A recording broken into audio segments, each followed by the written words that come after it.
Good afternoon, everyone. Welcome to our webinar, Census Business Builder, From Data to Insight. I'm Crystal Jimerson, a training specialist here at the U.S. Census Bureau. I want to thank you for joining us today for the From Fundamentals to Functionality, Mastering Census Bureau Data webinar series. These webinars are a great opportunity for you to learn from our experts about how to access the Census Bureau data, tools, and resources. If you wish to follow along, take a moment now to open an additional browser. You can register for any of the webinars by visiting census.gov/academy. Before I introduce today's speaker, let's go over a few important housekeeping rules. As mentioned earlier, this webinar is being recorded. For your convenience, it will be uploaded to our Census Academy site with all supplemental materials relating to the webinar within 30 business days. We welcome written questions during the webinar. If you would like to ask a question, find and click on the Slido icon in the bottom right-hand corner of your screen. Be sure you have the Q&A tab selected. There will be a box at the bottom to type your question.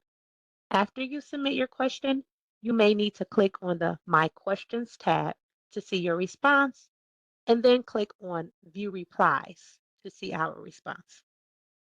As a reminder, we ask that you do not include any personal or business identifiable information with your questions. The chat panel will be one-way communication, meaning we'll send you a few notes and links in the chat panel. However, for questions that you like to send us, please use the Slido Q&A panel. My colleagues will be monitoring the Q&A panel, and as time allows, we will answer your question directly, or we will share your question with the presenter to respond to during the webinar. If we do not get to all of the questions with the response during the webinar, we will post the questions and responses with the webinar materials on the census.gov/academy site within 30 business days. As you know, we are in a virtual environment and sometimes technical difficulties might occur. If you are having issues, try a different browser such as Chrome, or consider Chrome logging out, and coming back into the session. If you are having audio issues, try selecting the computer audio or calling into the webinar via phone.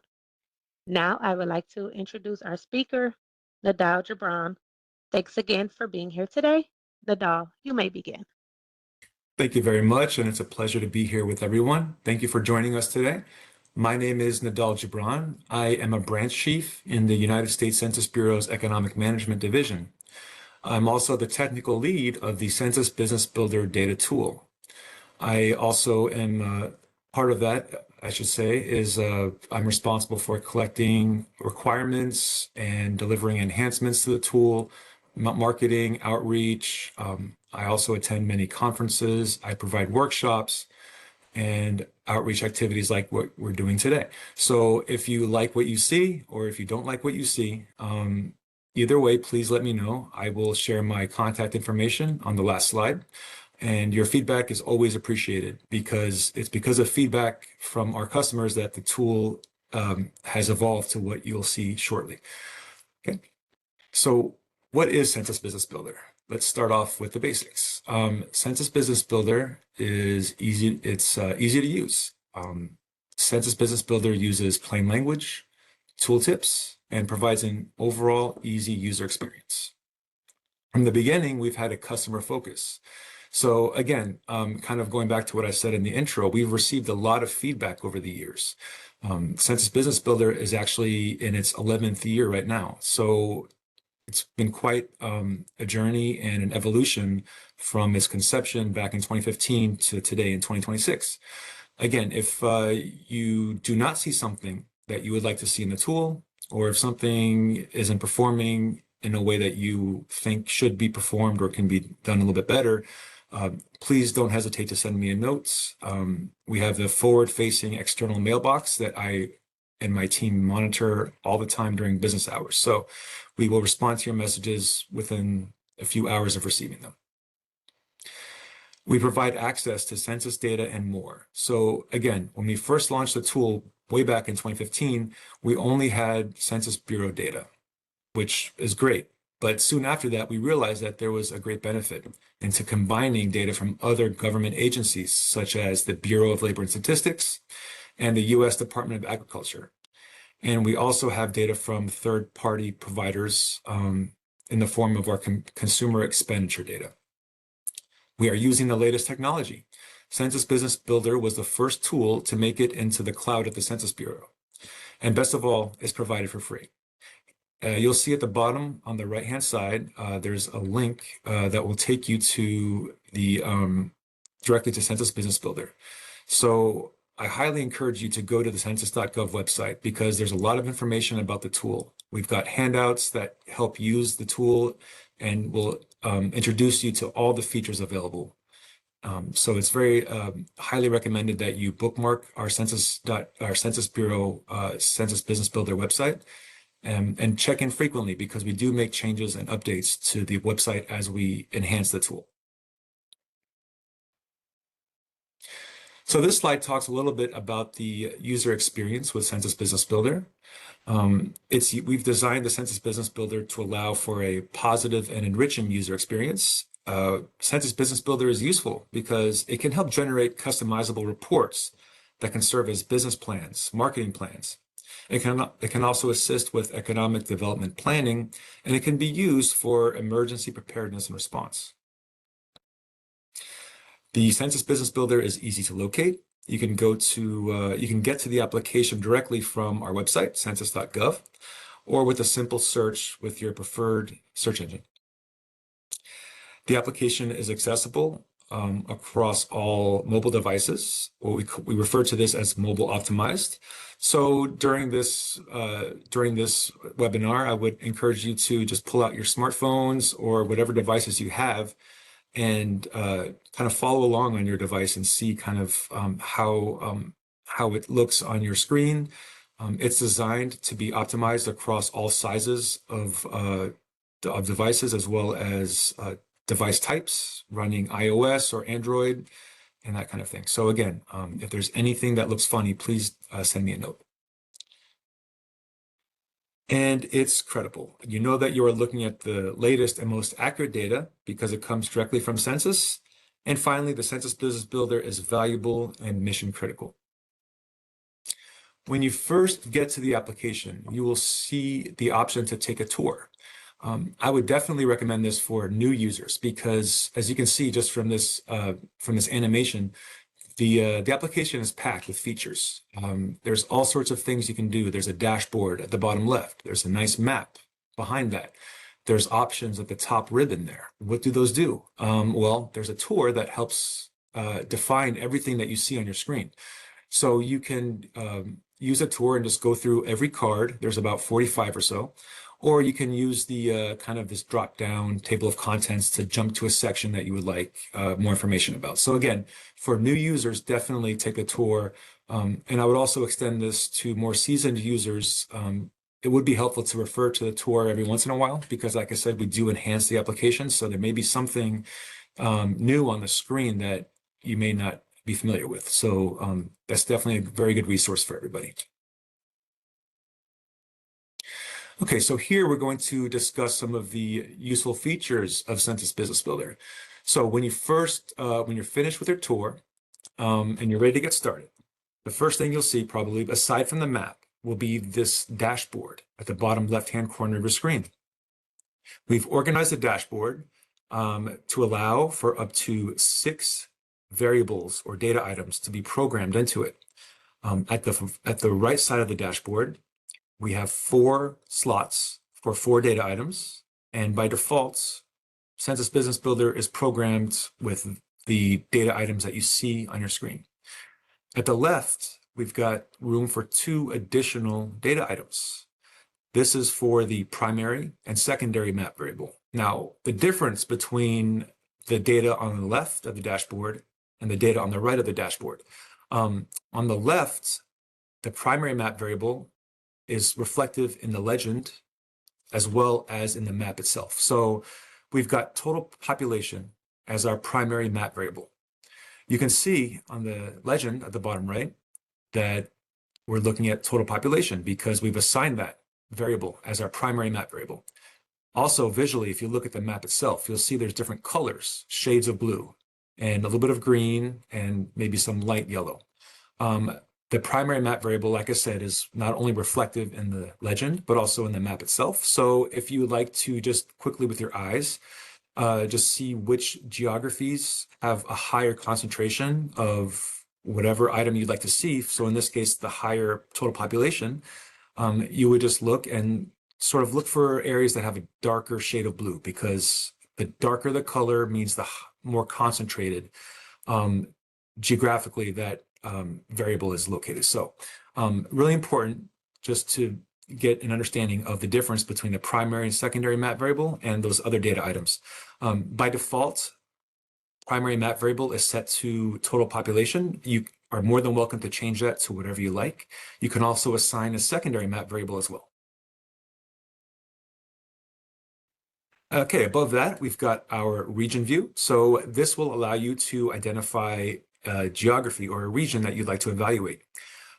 Census Business Builder is largely a function of geography and industries. So it's really important to have an idea of which geographic area you'd like to look at. And we make it very easy to select your geographic area. You can either just click on the map directly, and when you click any area on the map, the dashboard will populate for the data that's pursuant to that geographic area.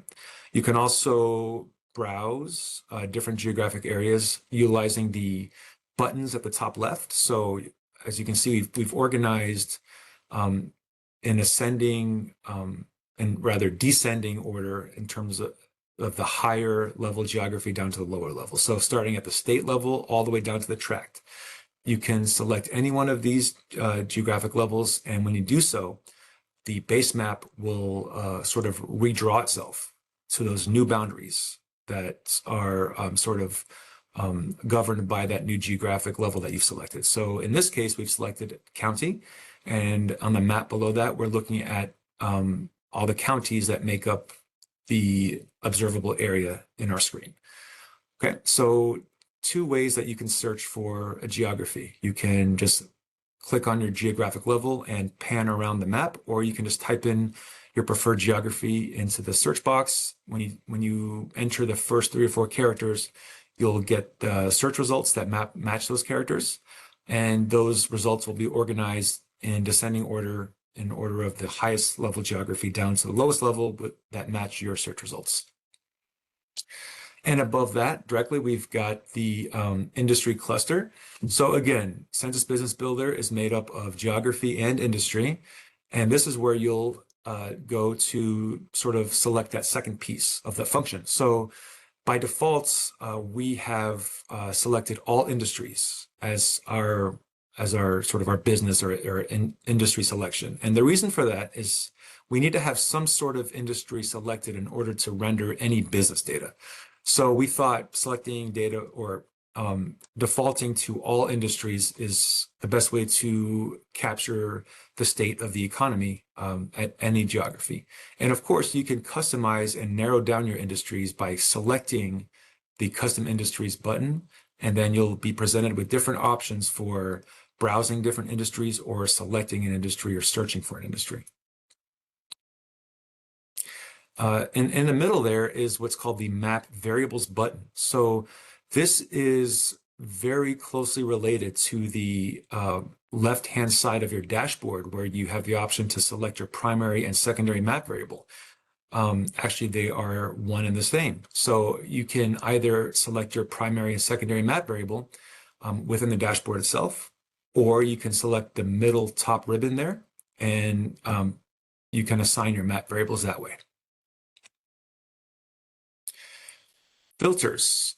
We allow for up to 3 filters at once. The purpose of a filter is to allow you to see visually which geographic areas match up with and satisfy whatever criteria that you set. So by that, I mean, if you were to set a filter for median household income, and when you set a filter, you have a sliding rule where you can set a minimum and a maximum value.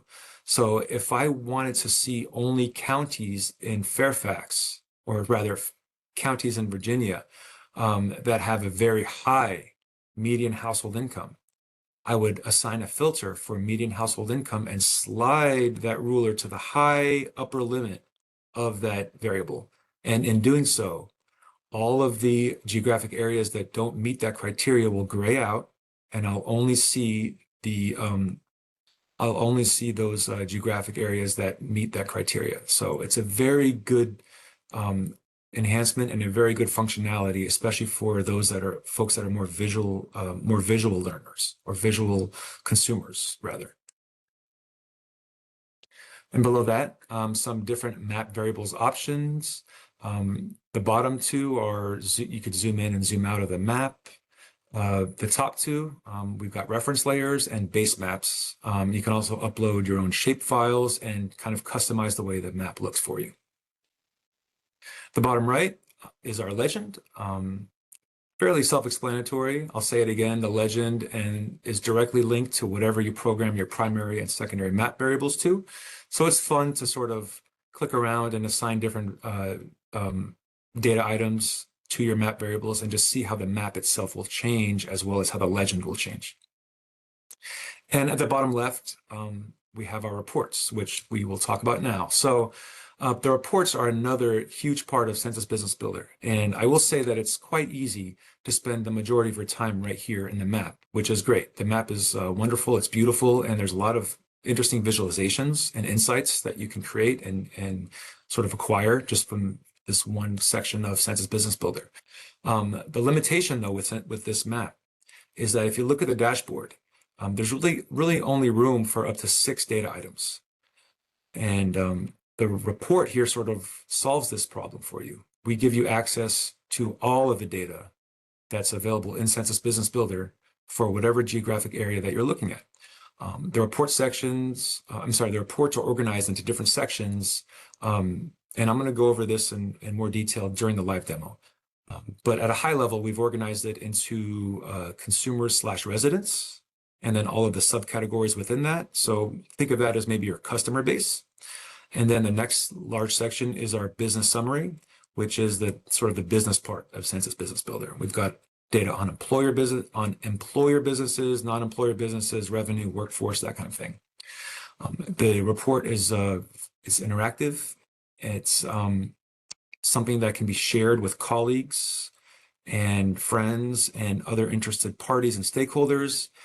The report can be used as a business plan, a marketing plan. It can, like I said before, it can be utilized for emergency planning, for emergency response, all sorts of wonderful use cases. And it really brings our data to life here. So now we're going to talk about the region builder. Okay, so up until now, really, we've only been looking at a single region. And if you recall, that was Fairfax County, Virginia, in one of my previous slides.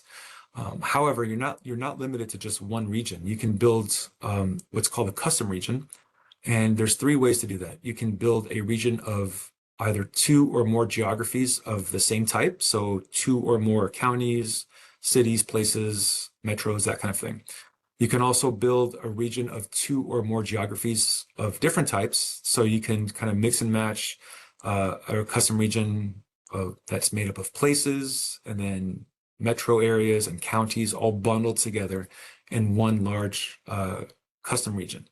I will say, though, just to caution you that when you're doing that, especially when you're mixing and matching different geographic types, make sure that you're not selecting, for instance, a city or a place, and then also selecting the county that the place resides in, because then you may be at risk of double counting and that kind of thing. And finally, you can build a region using what's called pre-built regions. Pre-built regions are an option when you select your region view. You can create this pre-built region, and there's multiple types of pre-built regions. Again, I'll go over this in much more detail, but just at a high level, we've got weather forecast offices, SBA hub zones, HUD opportunity zones, and FEMA declared disaster areas as well. Okay, so the next few slides, just going to walk through a few quick use cases and just kind of talk about how Census Business Builder can very quickly provide some answers to some problems and some questions that you may have. So the very first one, it's a very simple one, just opening a business in Carroll County, Maryland. So in Census Business Builder, as you can see, we've selected Carroll County, Maryland as our geography, the top left, and that's also reflected in the dashboard. And you can see just by clicking on Carroll County, Maryland, we can see the median household income, percent high school degree or higher, the total population, home ownership rate, and then at the left, those primary and secondary map variables, we've assigned them to all employer establishments and then all non-employer firms. So when you combine them all, when you combine employers and non-employers, you get a pretty good picture of the economy as a whole. And that's what we've done here in this visualization. So just quick snapshot, quick glance, we can see kind of how Carroll County, Maryland looks in terms of whatever data items that we've programmed into our dashboard. In the middle of the dashboard, you'll see that there's 3 different sets of charts and graphs. The first one is the geo-ranking chart. So that will, the purpose of that is to sort of compare your current geography with neighboring geographies in terms of whatever you have selected as your primary map variable. So our primary map variable is all employer establishments total. And by looking at the geo-ranking, we can see how Carroll County, Maryland matches up with its neighboring counties in terms of the numbers of employer establishments. Now, if I were to select an industry here, for instance, maybe restaurants, then it would provide me with very interesting information. I would see here the number of employer establishments in the restaurant industry, specifically in Carroll County, Maryland. And then we would expect to see this chart in the middle change a little bit, as well as this information here, because we're looking at business data. So just very interesting use case right here. It's kind of really simple, but really drives the point home that this tool, this application really does a lot to bring our data to life, because we have tons of data at the Census Bureau. And this application does a very good job in introducing our customers to our data. This is a report. And as I said before, the report will give you the full complement of data available in Census Business Builder. So again, we're looking at all sectors of the economy for Carroll County, Maryland. And here we're looking specifically at the number of employer businesses. So in this snapshot, you can see not just the total number of employer businesses, but then we've got size classes below that. So you can look at the number of maybe small businesses, numbers of establishments with less than 5 employees, 5 to 9 employees, all the way up to 1,000 employees or more. Oops. All right, and then this is some more data for Carroll County, Maryland, some business data, the number of business establishments in all sectors of the economy, total employees, and the top 5 sectors by number of employer establishments. So really cool stuff here that you can get just from a quick snapshot. And then this is for the state of Maryland, not for Carroll County, but this is, so we've been focusing on business data, economic data, but we also have quite a large volume of economic or socioeconomic and demographic data as well. So what we can see is the total population of Maryland is over 6 million.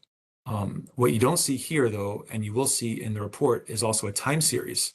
So not only do you see the current reporting period for all of these data items, but you can see the previous reporting periods as well, which really gives you excellent insights in terms of forecasting trends and extrapolating and making educated business decisions based on trends and forecasting. I'm not going to take up too much time here because I'm going to cover all of this in a live demo, but just more business data there. And then here is our second use case, very different from our first one. This is using pre-built regions to evaluate the impact of a disaster. So we've gone in a completely different direction here. The good news is we do have plenty of disaster-related data at the Census Bureau, and we can utilize Census Business Builder to give us really good, impactful visualizations. Okay, so what we have here is, again, this is the those FEMA declared disaster areas, which are bundled into those pre-built regions that I talked about. Our FEMA declared disaster regions, basically whenever there is a disaster and we're talking hurricane, fire, earthquake, natural disaster, or otherwise. FEMA will issue a disaster declaration for that disaster, and they will, and then we will go in and grab that information and sort of import it into Census Business Builder, and then you can use that information to evaluate a disaster area and really see the human and economic impact of a disaster. And I'm looking forward to showing this to you as well in more detail. Okay, now we're sort of shifting gears back to our usability. Again, I spoke earlier about how Census Business Builder is mobile optimized. So if you were to open up your smartphone, this is how you would expect Census Business Builder to look on your smaller device. We make sure that you don't lose any functionality when you use these smaller devices. We still have all the features are still available to you. And hopefully we've done this in a way that's not too cluttered and still gives you plenty of room to operate. A few years ago, about 2 years ago, we went through a compliance review program. And in doing so, we've identified over 60 potential opportunities that we can enhance the user experience of our customers. So what we have on the screen are two of those enhancements. The first one is what's called the high contrast option. The high contrast option is specifically for those our customers that are hard of seeing. So if by selecting high contrast, it basically provides a higher contrast between the font in the foreground and the background colors. So it makes the text quite a bit easier to read. At the left is an example of one of our tooltips.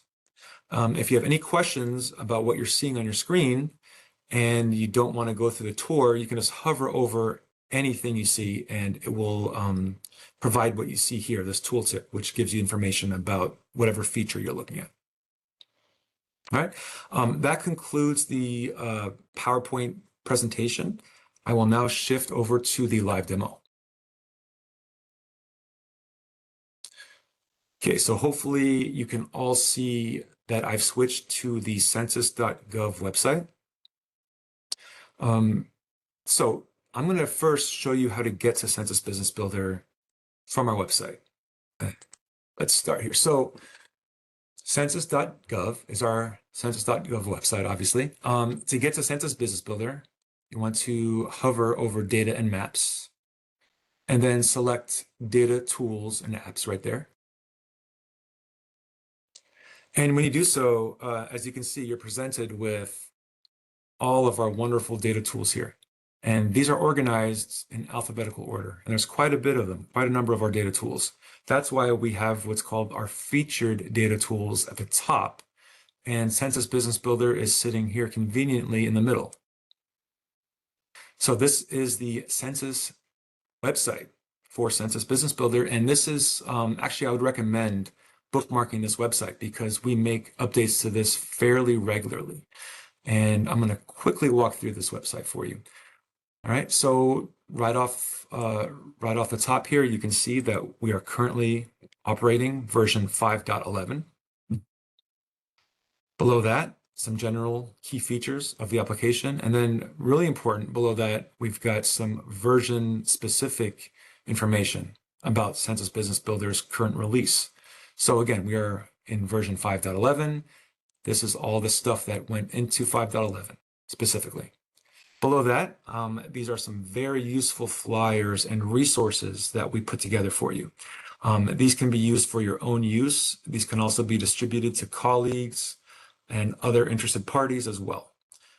We've got the general Census Business Builder flyer, and then some more advanced features here like customizing the color palette and map classes, Census Business Builder data upload. That's a very popular feature, but it is quite advanced as well.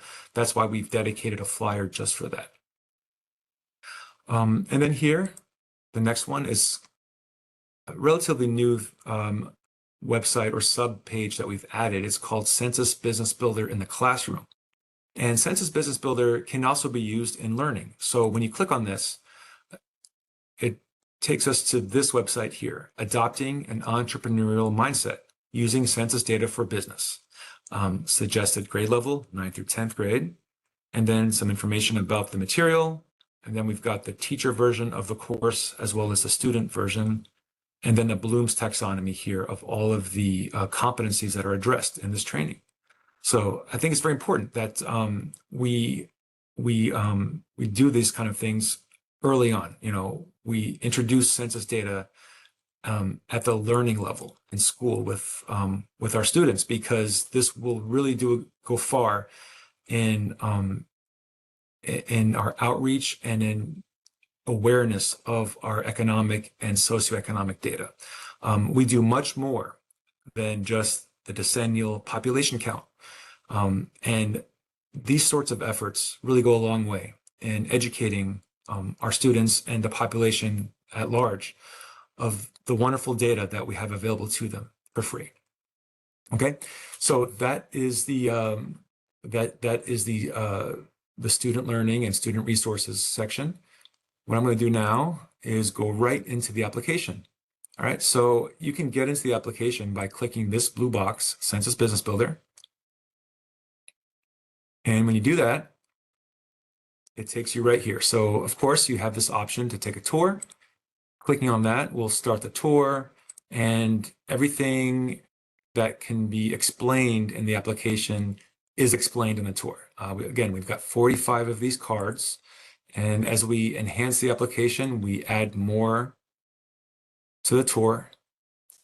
You have the option to jump to different sections. So if you're a more advanced user, you're less interested in how to select an industry, but you want to maybe change your base map. Well, let's click on that, and that will take you to that set of instructions there. Whenever you feel like you're finished with your tour, you can just exit out of there, click on the logo, and that resets your session. All right, so let's just kind of walk through what I showed you in the presentation, because now we are in the live demo, okay? As you can see here, all sectors is automatically selected by default so that we get some business data. What we don't have selected is a geography. That's why our dashboard is empty. We've got our industry, but we need a geography. So let's just click on California, and just to get some data showing up here. All right, this is really cool. So again, by default, these are the data items that are programmed into Census Business Builder. We've got our geo ranking. Again, this ranks your current geography with neighboring geographies. Right now, we are at the state level. And again, we are ranking them in terms of whatever we have set as our primary map variable. So in this case, it's all employer establishments total. If I want to see a different, sort of a different variable here, I can either click here and change it, or if my variable is already listed here, I can just click there and click on the star. And what that does is it converts this to the primary map variable, and it swaps out whatever currently previously occupied this spot. It puts that into this sort of cluster of general data items. Okay, so now we are evaluating California in terms of its neighbors, or other states rather, in terms of this now, median household income.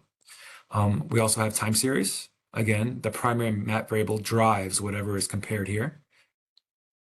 And a geo comparison basically compares your current level of geography to the national, or to the next highest one, which in this case is the national level. So comparing median income is very interesting. Just hovering over that, you can see the median income of California versus the US as a whole. You can see how the median income in California may have changed over time. You can see how it ranks with its neighbors. So there's that. I will now walk through all of the data that's available in Census Business Builder. So I can get to this, I call it like a menu of data items. You can launch that menu just by clicking any of these data items there. That will launch, the primary map variable selection will launch it. Any of these, click on the pencil there, will launch it. And also at the top middle, if you recall, this was the map variables section. You can also do it there. Okay, so let's walk through what we're seeing here. We have organized all of the data into primary categories, and in some cases, a primary category may have secondary categories as well. The primary categories are organized as follows. We've got consumers' residence. Again, you can think about this. You could think of this as your customers. Businesses annual, all of our employer, non-employer data, quarterly business data, workforce data, data on building permits, consumer spending data, jobs data, and then you can also add your own data items as well. And if you need more, or if you would like more instructions on this, you can just click right here for open instructions, and that will launch that flyer that I spoke about earlier for your data upload. Again, that flyer is also here, CBB data upload. Okay, same. Okay, so those are the primary categories. So let's start with our consumers' residence or our customers. So there are many secondary categories that make up consumers' residence. The first is our demographic characteristics. You could think of this secondary category as the physical characteristics of your customers. So we've got population data, and then gender, age, ethnicity, all that sort of stuff, okay? Just the way that your customers look. Oops. Next, we have our socioeconomic characteristics. So this goes beyond just the physical part of this, and it goes into the economic. So what economic conditions are my customers facing? Well, I can see I can have access to household income data, educational attainment, household size, poverty, education, unemployment, employment, percent with one vehicle, no vehicles, or two or more vehicles. All sorts of very interesting information here as well. Housing characteristics. We've got very good housing data at Census Bureau, okay? How can you use this data? Well, a really simple use case. If you are thinking about purchasing a home, a second home, and you would like to treat that as an investment property, this information can be very useful for you. Two very big considerations when investing in a property are your vacancy rate and your median rent, right? So we've got vacancy rate there, median rent right there.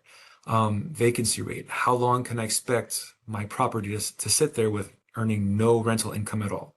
Can I afford that? And then once I do get someone in my home, how much can I expect to charge them for rent? Again, this goes into the technical analysis when deciding whether to invest in a property, right? So, and then finally, we've got our employment characteristics. This is the employee base of a geography. So if you were to select maybe California, and you want to see in California maybe the number of employees that work in the manufacturing industry. Well, manufacturing in California, you can see there's quite a large number of employees in California that are employed in the manufacturing industry compared to its neighbors. We've also got time series and geo comparisons as well for that. All right, next we've got the business's annual section, right? So this is where the big chunk of all of our business data lives. And we've organized this into 4 secondary categories. The first is employers, so employer data. This data comes largely from our county business patterns, and you can see that when you hover over any data item. We try to do our best to be as transparent as possible when providing this data. So we don't want you to trust us blindly. We want you to know that the data you're looking at can be traced back to its source. We call that data traceability. We have a lot of researchers that utilize our systems and that sort of thing. And citing your sources is very important. So we make it very easy to do that. You can either just look at the tooltip, and you can also click right here to look at the data source directly. And in doing so, it will take you to the data source there, right? Very good. So as you can see, for total revenue, we source that from our 2023 annual business survey. Clicking on that link will take me to our annual business survey program. And then I can look at the data there, and then I can compare whatever I'm looking at here with whatever Census Business Builder is claiming to show me. I say that sarcastically because everything here is 100% valid and true, and we are transparent because we provide all of the traceability right there. Okay, so that's kind of like a sidebar, but a very important one. Going back to our business's annual section, we start off with our employer data. This is data that comes from our employers in the US. We survey these employers either with our county business pattern survey or our economic census survey or annual business survey or maybe others as well. And some very interesting information here. Again, you can expand this as you can see whenever you see this upside down chevron, that means there's probably some size class breakouts available. So in this case, we're looking at all employer establishments total, and then you can kind of pare it down if you want to see just smaller businesses or maybe mid-sized businesses or very large businesses. I think that could be interesting. So I'm not sure how many very large businesses there are of 1,000 employees or more, but this will give you that information. Okay, revenue, and then we've also got demographics of business owners. So if you're interested in looking at the percentage of minority-owned business firms, you can do that here. Okay. So let's go to the next section, non-employers. So what's different between the employers and non-employers, aside from the fact that employers by definition have at least one paid employee, non-employers have no paid employees, is that we don't survey non-employers directly. What we do is we get this information from administrative records or third-party data, and we package this together in a very nice data product called the non-employer statistics data. And this is where that data can be, you can bring it to life here. So non-employer firms, you could think of these as family-owned businesses or just consultancies, any firm or business with no paid employee. And then within this section, or the subsection rather, very similar to what we have in employers, we've got revenue, we've got the number of establishments and businesses, and then we've got, again, the demographic characteristics of non-employer businesses this time. So clicking here, you can see the number of minority-owned non-employer firms. I can see the number of Native Hawaiian and other Pacific Islander-owned non-employer businesses. Right. Next, we've got what's called the key ratios. These are ratios that we provide and we calculate on the back end and that we feel are sort of the most use for our customers.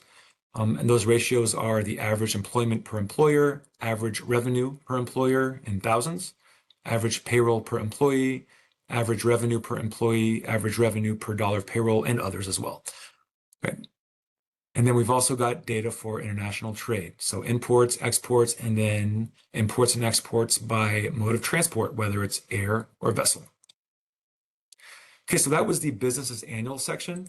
Next is quarterly businesses. And as you can see, it's a very robust set of data with a set of secondary categories as well. This basically measures business data on a quarterly basis. So unlike the annual basis here, we've got quarterly data. We've got quarterly establishment data and then employment data and then wages. And also we've got level changes. So on a quarterly basis, how has my employment changed, or how has employment changed in this geographic area for this industry? So it really gets you some really granular level of data here that can really inform your business decisions. Our workforce data. So this can really be helpful for measuring sort of like the workforce health of a geographic area and an industry. So, for any geography and industry, you can measure the employment for the beginning of the quarter, and then you can for all ages, and then you can also break this out by the age classes as well, these different buckets right there. All right, all hires, so by educational attainment. So for a given industry, you can evaluate the hiring for different levels of education, and then you can also do the same for separations, and then job gains, losses, and changes. So again, really, it's a good kind of like a measuring stick, of the health of an industry in an area. Building permit data, we've got what's called the building permit survey, and this is where you can find that information. Consumer spending data is very valuable. This basically tracks the spending habits of your customers. If you are opening, if you like to open a clinic of some kind, consumer expenditures per household on healthcare, and then you can also break it out further on medical services or non-prescription drugs. Okay, so if you are operating a business, this information very valuable to you. Jobs data, again, the health of an industry and the health of a geography, the job destruction, job creation, the net of both, and then continuing establishments, establishment births and deaths, that kind of thing. All right, and again, this is where the last section here, this is where you would upload your data items and see how your custom data will look and render on the map itself. All right, so that was fairly quick but deep dive into all of the data available at the Census Business Builder. What I'm going to do now is just run through a very quick use case or two, just to show you how you can use this information. So I will start by presenting this to you all. What if you were interested in opening a daycare center, right? And that's all the information that we have. We want to open a daycare center. And of course, we want the daycare to be profitable, so we need to be intelligent about the location that we select, right? So let's just start off saying that we know that we want to open this daycare in San Diego. So I'll zoom into San Diego, and I'm not sure which county I would like to select as my location, but I do know that I want it to be in San Diego. So I will select county and let that map draw itself. And while it does that, I will start building my industries, okay? So let me click on custom industries, and I can either type daycare here. I'll just type in the word day. And by doing that, it brings up all the matching returning results here. I can click on this individually, or I can add it to what's called an industry cluster. So I can build like a cluster or my own custom industry, my childcare industry. Let's do that there, add this here. And as I add more stuff to my cluster, you can see this list will grow and grow. This really has nothing to do with that.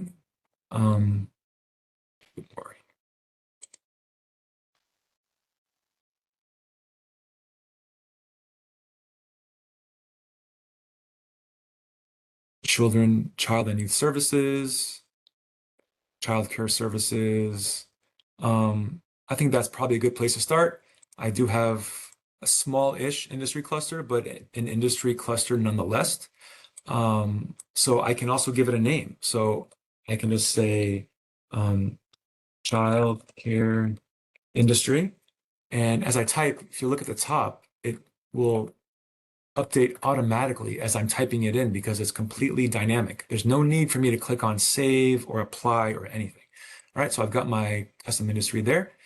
Now I like to set my primary and secondary map variables, right? So let me zoom out here so I can see more counties. It's a good start there. All right, so my primary map variable and my secondary map variable. Now, if I'm thinking of opening a daycare center, what are some considerations I need to take? Well, I need to consider the demographics of my customers, right? Typically, people who need daycare are folks that are working during normal business hours, right? So perhaps I need to focus on percent working age, 25 to 64 years old, because these folks will probably be in the most need of daycare services, childcare services. Clicking that, now I've got my primary map variable set. I can also set a secondary map variable. All right, that's great. So let me click on secondary variable, and maybe another data item could be, let's see if there's any nice socioeconomic data that I can pull in here. I can maybe target geographies that have higher income. because if they have higher income, that means they probably have more money to spend on child services, and that may prove to be more lucrative variable for me. I'm just looking through here. I can also do maybe percent of all workers who commute to work, because I know people that commute will not be at home to care for their children. A lot of different ways I can visualize this, but let's just start simple. Let's do median household income. All right, I'm clicking out of there. Now what you see is I've got my colors and I've got this sort of a circle here. Now, what is that circle? The circle reflects the secondary map variable. We call this our proportional circle. So the bigger the circle means the bigger the number of my secondary map variable. The darker the blue means the bigger the number for my primary map variable. All right, so just at a quick glance here, I can see, I want to look at darker blues and bigger circles. 3 candidates right there. Actually 2 candidates. If I'm more focused on income, then I may want to look at Orange County, California. So I'm going to click on Orange County, California. And here I've got my dashboard fired up, ready to go. And now I want to analyze or evaluate this area and see, more details about Orange County, California, especially as it relates to the childcare industry. So let me go ahead and click on Create Report. And while that launches, I can go back here. Actually, that did already launch. Very good. Okay. So let me walk through the report here. As I scroll down, you'll see that the top pane is static, is frozen. The reason why it's frozen is because this provides you with very important information about your report. This gives you your industry and your geography. The reason why it's frozen there is because it's very easy to create all kinds of reports. Like as you can see here, this lists out my industry cluster that I've created, and then the constituent industries that make up my industry cluster. So I've got child and youth services and child daycare services. If I'm interested in evaluating these individually, I can just click on this and it will generate a brand new report for just that one sub-industry that makes up my industry cluster. And I've got a brand new report here that's very different than this report. But thankfully, I've got this information here to keep me oriented and I know what I'm looking at, right? So looking at the left, this is our table of contents, and we've organized our report in a way that fairly resembles the organization here in the primary and secondary categories, starting with our consumers residence and then the business information. We've got that here as well, consumers residence and then business summary. So let's just start at at consumers residence. Again, this is the demographic makeup of or the physical makeup of your customers, demographic characteristics. We've got the source of our data right there. If you scroll to the bottom, American Community Survey 5-year estimates. If you would like to see on a line item level the source of the data, go to Settings, Show Sources, and now you have a link for each line item that will take you directly to the program area, which is the ACS 5-year data profile. All right. Let me unselect that.